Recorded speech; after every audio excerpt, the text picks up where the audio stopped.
Hello everyone and welcome to the London Resort Source episode 5, and in this episode we're going to be talking about everything that we know that's confirmed so far for the park, and this is going to be based off a interview that Pierre Gerbeau, the CEO of the London Resort Company, gave at a recent theme park conference where he obviously came in virtually and took us through a sort of 3D model of everything that's kind of confirmed for the planning so far. Yes, I think it was quite interesting to hear him talk about it really, and go through what the park, sort of his vision of the park, and just explain a few points that were quite interesting really, and we sort of want to cover it for you. So we're going to be taking a look again at the very high definition artwork that was released just before Pierre-Yves Gerbeau went on this talk.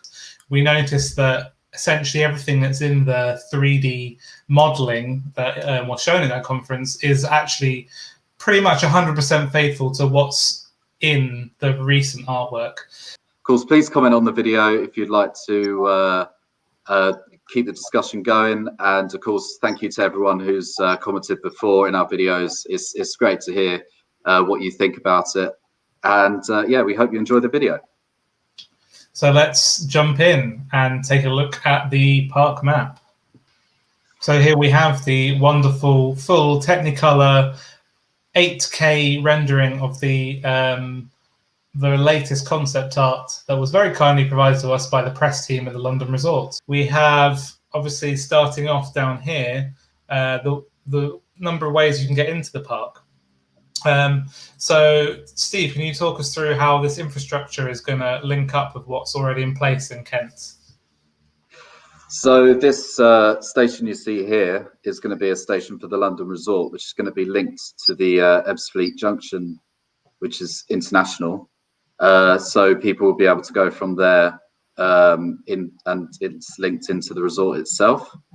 And also we have some car parking lots, I suppose, which will be for visitors traveling by car. And there's going to be a access road, which is from the which is linked to the M20. There's also a ferry as well, which you can get, or an Uber boat, I suppose we can call it. There's two ways that you can kind of come to this junction here, this port here, sorry. One, I think you can see here, looks a bit like the Thames Clipper, we're now called the Uber boat, and that's going to come in from central London. So that's great for me because I'm going to be able to hop on about a 3-minute walk away from where I live in central London, and I'll be able to get the boat all the way down to the resort, which is going to be awesome. This boat is I like to call the Essex Party boat. So as well as being able to come in from central London on the Clipper, you'll be able to come in from the port of Tilbury in Essex, which is just up here on the other side of the river. So let's take a look further up the map and to the grand entrance. So we were a bit confused by what these things were when we first saw them. Well, I thought they were the Paramount stars in their logo, but Pierre, sorry, he's gonna hate me, that guy. But when he was going through the rendering for the resort, he mentioned them as birds. I think what's quite clever about these birds is that they provide a sort of partial covering of this sort of plaza. Yeah. So it'll be sort of, if it's pissing it down, you're not going to get completely drenched because at least you'll have some of the birds flying over you.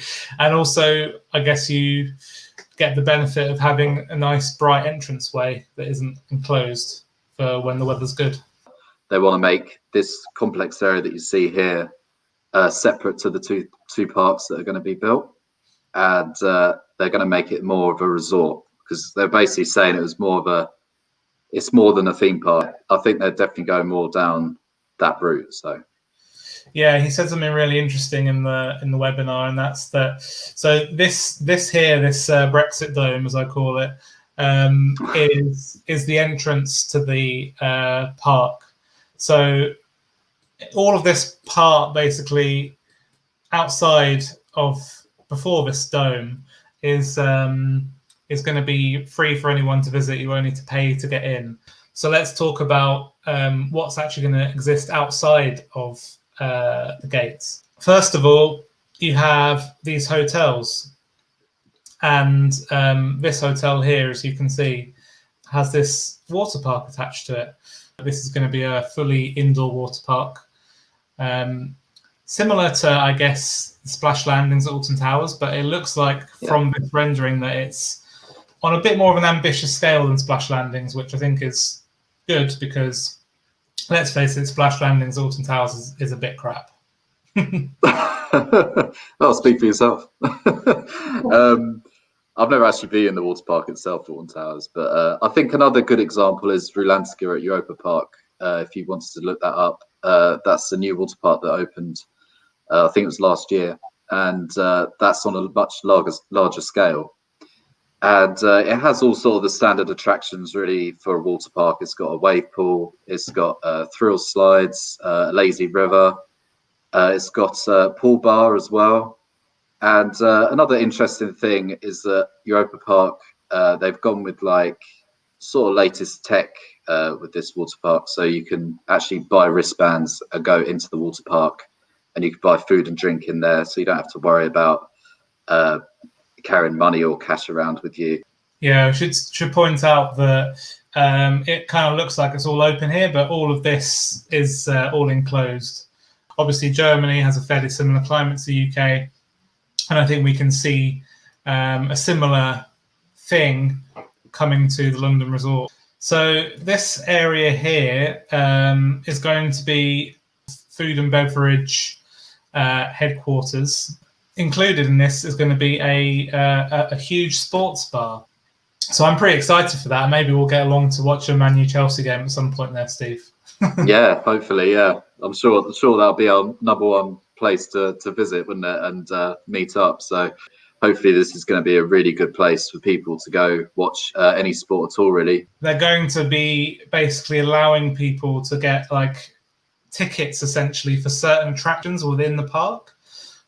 So if you were like coming along and you just got a bit leery watching the football and was like, okay, well now we're on a roller coaster because my team's won, you'll be able to just buy basically a ticket for a couple of rides and go through, do the rides and come back out again. I think especially for me, if Chelsea lost, I could go in and make myself feel a bit happier by riding the roller coaster. So. It's a roller coaster every time you watch Chelsea play, isn't it? Oh, that's for sure, yeah. Especially last few seasons. So talking of games, let's scroll along here to this interesting looking structure, which PY refers to as the Colosseum. So what have we got going on here, Steve? So this is going to be the esports arena, which we've talked about a couple of times in our last videos that we did. And of course, esports is it's a massive thing at the moment. It's progressively getting bigger. It's a good option for the London Resort, I think, and because it's something that we don't really have at the moment in the UK. He mentioned there being sort of 3 levels to the Colosseum, where on one level there would be just like a sort of arcade style thing where people could come in and play games. On another level, there might be space to do sort of hackathons and conferences and stuff like that, where people from the industry can get together and have a space to share their ideas. And then finally, you have the arena itself, where these massive esports events can take place, a bit like the O2, but for esports. He was talking about like Konami as an example, who are a game developer. They would be coming in and showcasing their new game or whatever they're developing.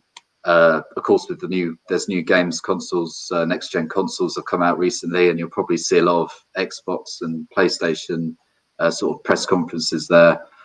Over here, you can kind of see at the front, there's a load of people gathering around. This looks like a red carpet, I guess. So maybe It does, doesn't it? And actually, you can see here, this says "Tranquility of Blood," and after a quick Google, I established that that is a film. So yeah, we're talking about a sort of multi-purpose entertainment complex here.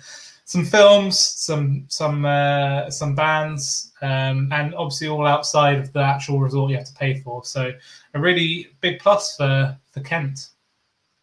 Sounds like the London Resort has everything covered in terms of entertainment.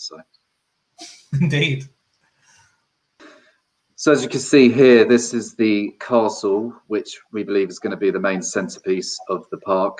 And it was also shown in the render that PY was showcasing, should we say. I think it will be, they're going for the King Arthur sort of, or old historic Britain sort of look, aren't they?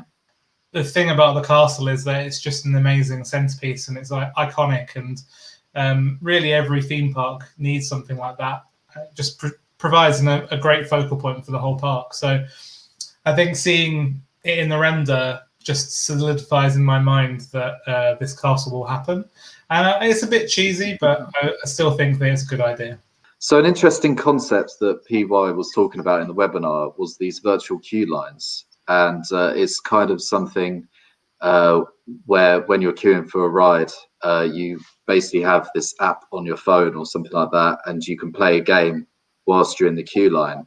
And it's something that's quite interactive and within the London Resort itself. So you can play up against people probably in the park on the same day or something like that. So the idea, I think, is that instead of queuing, you get like sort of put in line to a virtual line, so you don't have to. Oh, Right. My battery just went for my thing. That's going.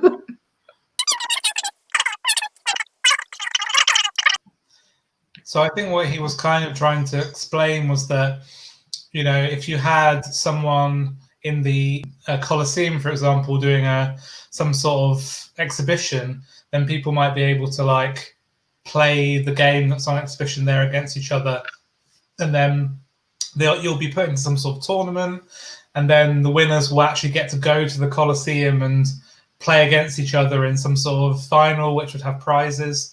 It all sounds really, really clever. We'll see how much of that actually happens, but I think it's a really good idea. I think also it would be really cool if, for example, you're stuck in a virtual queue, and maybe you're playing this game against other people in the queue, and maybe the winner gets like bumped up the queue, so like it cuts down your queue time. That could be quite cool as well. So Steve, what can we expect next in this epic saga of London Resort? Well, I think what we can expect next is a submission for this, the planning permission effectively for the park map that you see, and everything in between, I suppose. And they're looking to do that before the end of the year. And then from there, it's going to be a 6-month process. And then it will need approval from the Secretary of State, which apparently will be about a 3-month process as well. So there's still a few hurdles to go through with this project. But as we've said before, fingers crossed, let's be positive. Everything's meant to be ready by 2024. And Steve, do you know what else is happening in 2024 in the UK? Anything important? I do not actually know. What's the important thing that's happening in 2024 then? Well, it is the next general election, and interesting. I have a theory that this is going to be a huge project for Brexit Britain. And we know that Boris Johnson is, you know, he likes to have a big project. When he was mayor of London, he had the 2012 Olympics. So I feel like this could potentially be his thing. So in terms of whether it's going to get planning permission and whether it'll get, you know, approved by the Secretary of State, I think it stands a pretty good chance. And I think that's because Boris is going to try and make this his Brexit project. Yeah, so thank you for watching this video. We hope you enjoyed it. And as always, please like, subscribe, and comment. And of course, we love hearing from you. Thank you very much for everyone that's commenting. We really enjoy doing these videos. We're going to be bringing you all the latest news and rumours and updates about the London Resort as we follow this journey up until gates opening in 2024, hopefully. Thank you very much, and we'll see you again next time. It doesn't get any easier saying that. For some reason, we're just way too English.